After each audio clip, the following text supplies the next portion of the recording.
Graduation rates right across the province for First Nation students, for non-First Nation students, is a priority for our government. In fact, that's why they are included in the growth plan. I'm glad you were able to find the targets.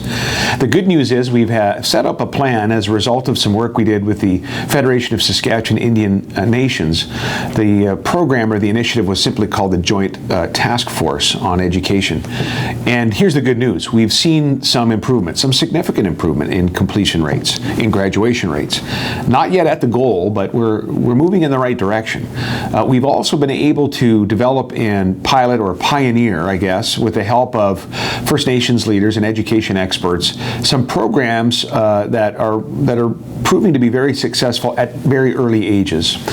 The other important step that we have tried to take as a government, I think it's vital, is to be engaged with students at an early age. And so we've dramatically increased tax dollars investment into pre-K, pre-kindergarten training and programs right across the province. There's more to be done, but we're making progress in this regard. And I thank you very much for being concerned about it because, you know, for a while, and it's true in many sectors, we had a labor shortage in Saskatchewan.